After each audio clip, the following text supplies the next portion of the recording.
Hi, good evening everybody. So today is the day 20 of the Gear Up Mains Answer Writing. At 6 o'clock we are live with the discussion of the question related to the polity and constitution. These are the session we are conducting for specifically to understand what is the main demand of the question, how we can write a good answer in a UPSC exam. If we are understanding the demand, it's become easy for us to write an answer. If we know this is the main core demand, these 4 factors are required in the answer, we can write those factors. So if you are new to this course, you can enroll to the course at free of cost. You can write the answer on daily basis. You can submit to the Edukemy website at the master program for prelims and the mains. You will get the question in a Telegram group from Monday to Friday at 11 AM. You can join the Gear Up Mains Answer Writing Group 2023 on Telegram for the further follow-up of this course. Today's question was related to the tribunals. So let's start understand the question first, then we will see what we can write in the introduction, what we can write in the body part and the conclusion respectively. So this was the question for today. The question was, how far do you agree? Means you need to give your opinion. How far do you agree with the view that tribunal curtail the jurisdiction of the ordinary court?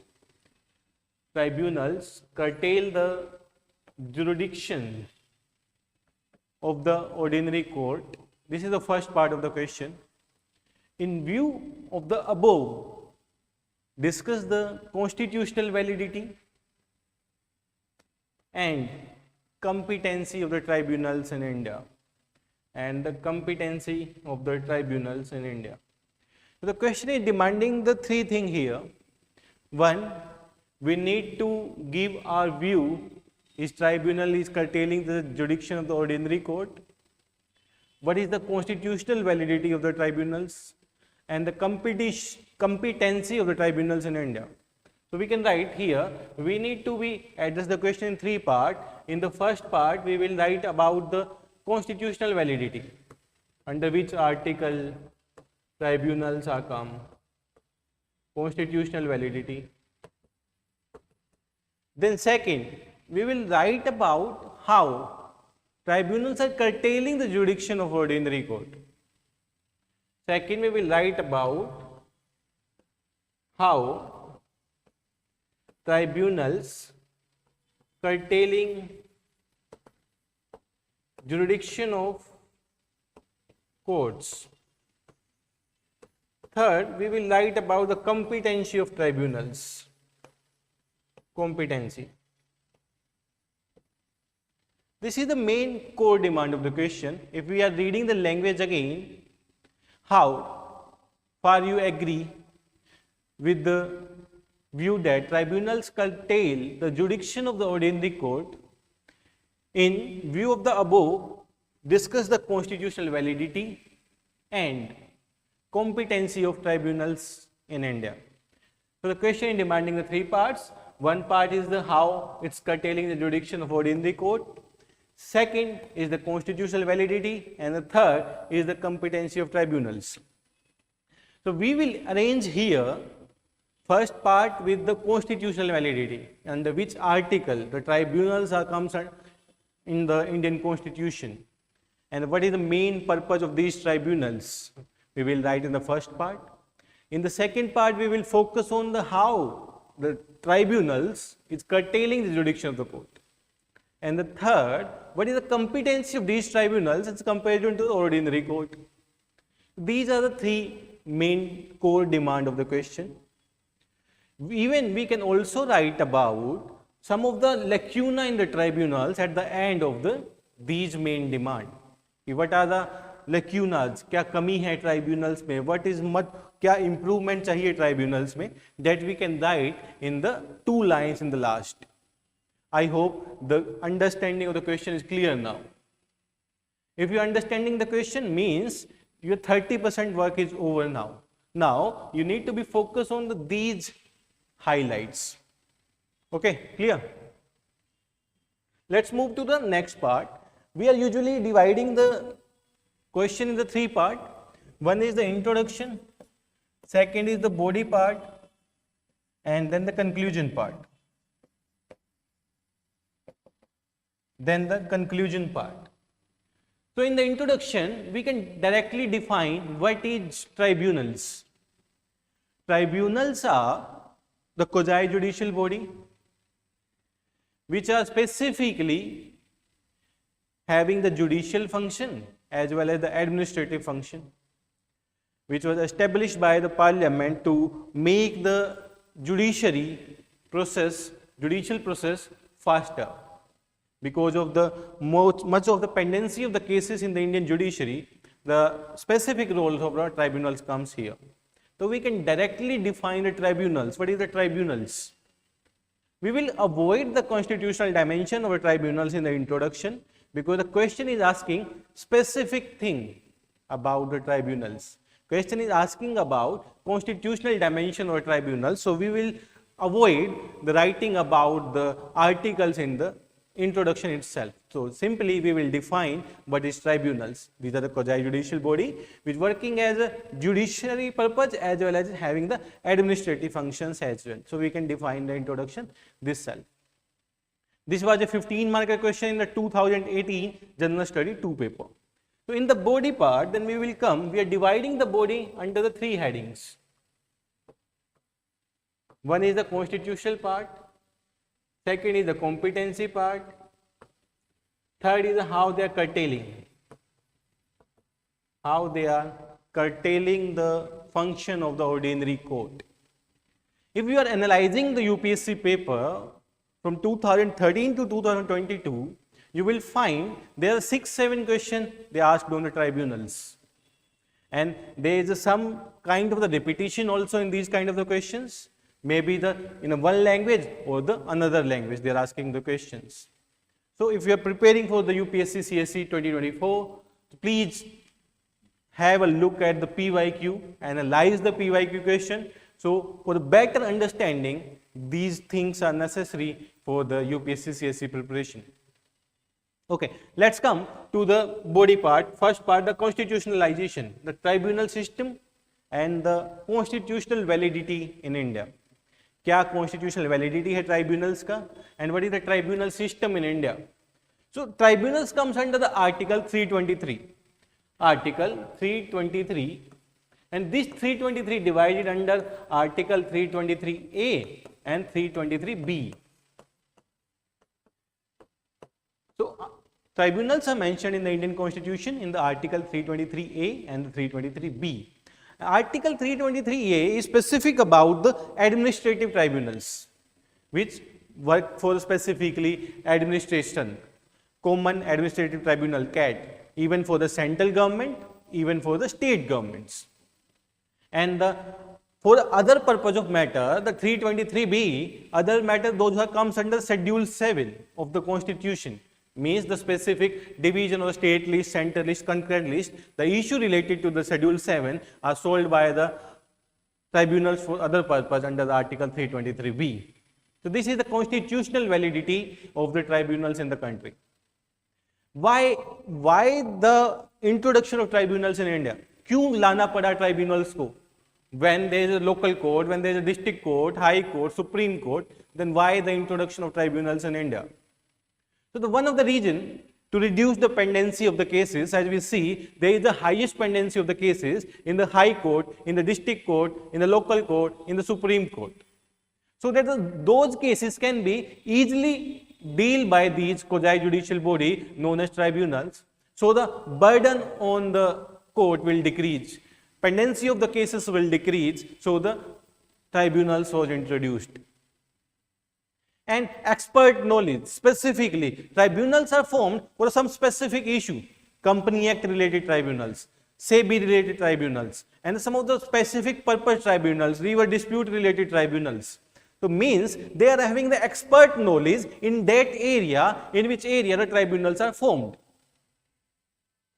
So expert knowledge के लिए specifically the tribunals were formed. So So the pendency cases will decrease and they can give an expert view related to the some particular division and the particular cases. I hope till now there is a complete info to all of you. Okay, now come to the independence on the issue. These are the independent body, means if they are giving any decision related to the any of the case, this is binding to the person and the person can maybe reach to the Supreme Court related to it, but that decision is binding. And their nature is a quasi-judicial body, means they are having the function of judiciary as well as the function of the administrative issue. So this is the constitutional validity and the tribunal system in India, which is addressing the first part of the question. These details are explaining the first part of the question, the constitutional validity of the tribunals in India. The question is having 3 parts, so it's become mandatory. We need to present the one part in the form of diagram. Because of the lack of the time, we cannot write this much in the 15 marker, so we will present one of the part in the form of the smart art, in the form of a diagram, in the form of schematics. I hope this is clear to everyone. Okay, now move to the second part of the question. The second part of the question is about how the tribunals is curtailing the jurisdiction of the ordinary court. Means how the tribunal is curtailing the jurisdiction of the high court, how they are curtailing the jurisdiction of the local court, district court. So this is a specific thing about the tribunals कि कैसे वो curtail कर रहे हैं jurisdiction of the courts. So first is about the rampant tribunalization, means कि हर case में tribunal को introduce किया गया. Even it's related to the Companies Act, even it's related to the Electricity Act, even it's related to the SEBI Act. There is a specific tribunals for these acts. Initially, these are dealt by the high courts. Initially, high court इनसे deal करते थे, but now there are specific tribunals for these things. So that's they are curtailing the jurisdiction there. Second point is against the doctrine of a separation of the power. In the Indian Constitution, there is a separation between administration and judiciary. But these tribunals is a quasi-judicial body, having a judiciary power as well as the administrative power.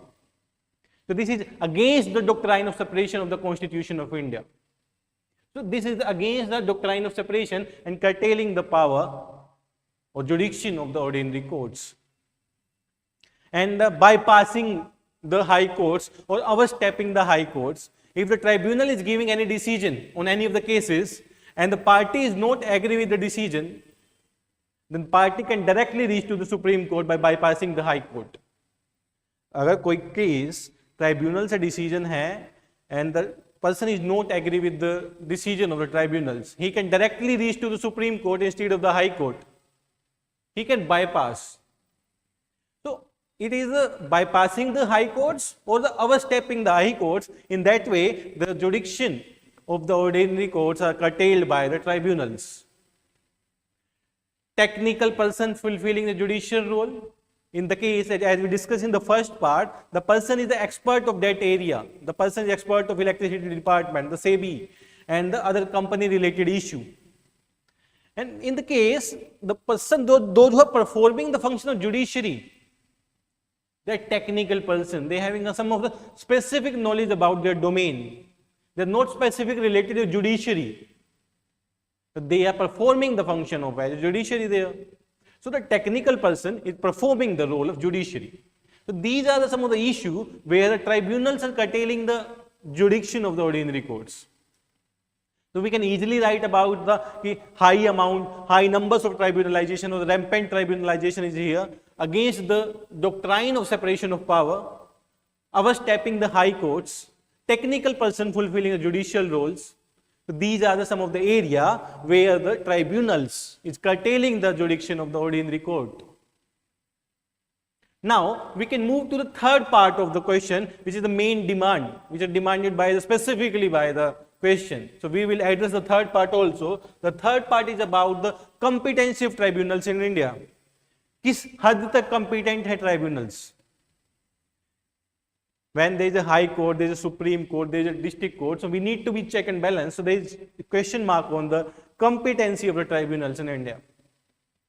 So the first competency, they are mentioned in the Constitution of India under the Article 323A, Administrative Tribunals, and the Article 323B, the tribunals for the other purpose, which are given under the Schedule 7. So these are the competent authority finalized, mentioned under the Constitution of India. Authority of the constitutionality of the statutory provision. So इनको एक authority दिया गया Constitution के through for some specific decision. So they are the competent for that. It's not like if they are not mentioned in the Constitution, they are not like a statutory body. These are mentioned in the Constitution. They are reducing the pendency of the case. If we see the trends, if we see the data about the pendency of the case in the tribunals, that are much less than the present in the major courts, High Court or the Supreme Court. So they are reducing the pendency of the cases. They are decreasing the burden on the Supreme Court and the High Court. So they are helping in the reducing the pendency there. Flexibility of the procedure. Their procedure is very flexible according to the different kind of the cases. They can take at any time of the cases because of less of the number of the cases. Their process is very fast. Then last point is less expensive than the other judicial system. Solving the case faster, taking the less time, and they are the less expensive than the other judicial bodies. So this is the competency of tribunals in India. So you can mention these of the points in the form of a diagram, in the form of the flow chart, in the form of the smart art. आप mention कर सकते हैं. Now finally, we need to be mentioned about in the way forward, like a 2-3 points about the issue with related to the tribunals in the country. What are the major issue? So we can write about the issue here. का challenges क्या हैं इनका specifically? Excessive executive controls. Executive control, executives का सबसे ज़्यादा control on these tribunals. The control of the ministers. Increase in the number of appeals. As there is increasing in the number of the cases, the condition becomes like the High Court and the District Court. The number of the cases are increasing in the tribunals. Constitutional protection of High Courts. So High Courts को उतना protection, lack of the constitutional protection to the High Court specifically in the case of tribunals. So ये challenges high pendency बने जा रही है even in these tribunals also. तो accessibility नहीं है हर किसी के लिए. Like the other judicial system are some way accessible to the locals, but the tribunals is not as easy accessible. So these are some of the challenges you can mention in your answer related to tribunals. Then you finally conclude the tribunals with summarize these points about their competency, about their constitutionality, about their challenges. So you can write in the conclusion that thing. So this is the main demand of the question. I hope the demand is clear to everyone. What is the question asking specifically?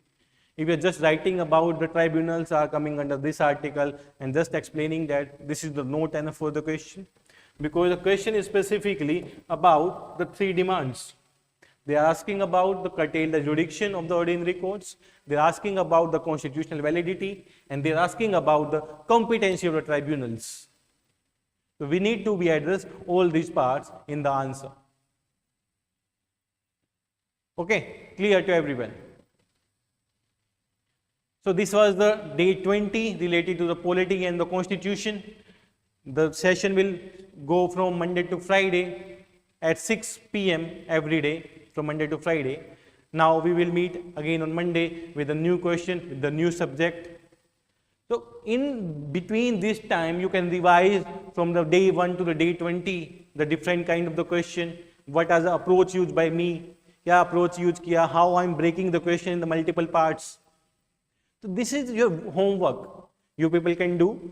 Please try to review these all 20 questions, what are the main demand here, how the breakup of the question, how we can identify the question is asking this thing, how we can write the introduction, how we can write the body part. So in this Saturday, Sunday, please try to write these 20 questions and revise the question. and main focus on the demand of the question, what the question is specifically demanding. Okay, so we will meet on Monday at the 6 p.m. with a new topic. I hope all of you will be there, and please try to write and submit your answer so we can evaluate how you are writing.